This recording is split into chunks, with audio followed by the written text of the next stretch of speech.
We're here at the El Toro Marine Base to check out the new 2012 Ford Focus Titanium and the 2011 Chevrolet Cruze LTZ RS. In the hotly contested compact sedan segment, Japanese competition is fierce. Do these two Americans have what it takes to take the new crown?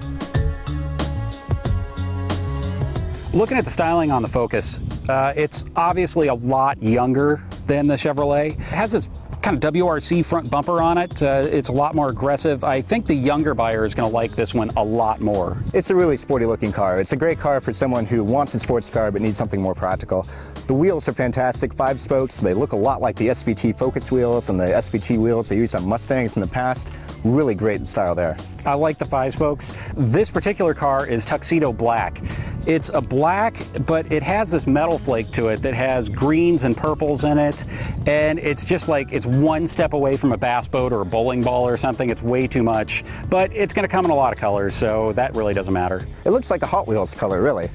The rear spoiler here on the back too, yeah, you can kind of take it or leave it. It adds a little bit of aggression to a design that might otherwise be a little bit bland for someone of the younger generation. I actually like the spoiler on the back. What I don't like is the exhaust tip. It's just kind of plain exhaust pipe, and it's kind of turned down, and it's just boring. You think they put a chrome tip or something on there at least to distinguish it from the more pedestrian Focus versions, but anyway, let's go look at the Cruze. Now, the styling on the Cruze is definitely a lot more mature. It looks like it's made for a little bit older buyer. They're trying to jump into either a Japanese or a German segment, and the thing that really bothers me about the front of this thing is the giant bow tie on the front. It looks like I wanted at a rodeo to wear on my belt or something. It's way too big. I think it's about as big as the one on the Chevy Silverado, to be honest. And moving to the side of the car, the wheels are bland. They're 5 spokes, but they do absolutely nothing for me. Moving back, the RS package includes this badge on the side here, which gives you some indication that it's a sporting version.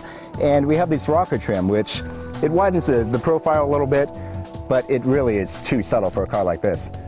Yeah, and part of the RS package is we have these chrome door handles, which would probably look great on a Cadillac or something, but they really look out of place on what should be a young person's car.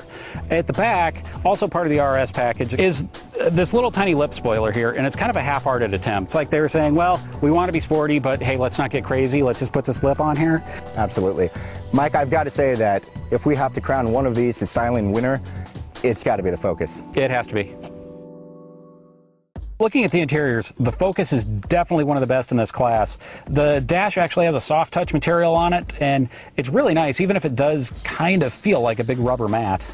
And in every sporting car, the two most important components of the interior are the steering wheel and the seat. The seats are well bolstered, they're cloth, they're comfortable, and they're grippy. And the steering wheel is the perfect diameter and includes plenty of functional buttons. What those buttons control are the Ford Sync system that's in the center stack here. It's a touchscreen system, and it's a little bit complex, but for the age of the average buyer of this car, they're going to pick it up pretty quick. The DSG system, that's one of the real letdowns of this car. Most cars are going to have paddles on the steering wheel or buttons behind the wheel or something. This thing has what is essentially a window switch mounted on the stick in the center, and you have to control it with your thumb, which requires taking your hands off the wheel. But enough about the Focus, let's go check out the Cruze. In contrast to the Ford Focus, the Cruze dash is hard plastic. It does have this panel of almost speaker cloth looking fabric covering the middle to break things up. Some like it, but I don't. I kind of like the speaker cloth on the dash, but what I don't like are these seats. They're really flat, there's no bolstering to them, you slide around all over the place. But like the Ford, it does have a pretty good steering wheel on it. It's contoured nice, it's good diameter. It feels pretty good. It's not fantastic, but it works. The center stack is well laid out, but this silver trim has to go. And although it's just a standard automatic transmission, it does have a manual shift mode. Just tap it forward to shift up and tap it back to shift down. So it is a close second, but it's a second out of 2, so it's still kind of a hollow number. I completely agree. Finally, it's time to drive the cars. First up is the Chevy Cruze. At the track, Cruze did 0 to 60 in 9 seconds. It ran through the quarter in 16.9 at 82.1 miles per hour. In braking, we got down from 60 miles per hour and 119 feet. Once we got to the figure 8, it did it in a time of 27.4 seconds at an average of 0.61 Gs. Overall, the Cruze is entertaining to drive, but it isn't necessarily the performance car here. When we switched over to the Ford Focus, things improved dramatically. 0 to 60 flashed by in 8.3 seconds, the quarter mile in 16.3 at 86.7 miles per hour. We stopped from 60 in 110 feet. We drove through the figure 8 in 27.2 seconds at an average of 0.62 Gs.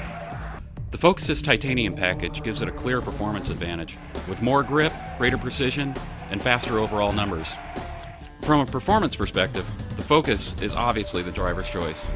So with the best exterior, the best interior, and the most fun to drive, the winner is The Ford Focus.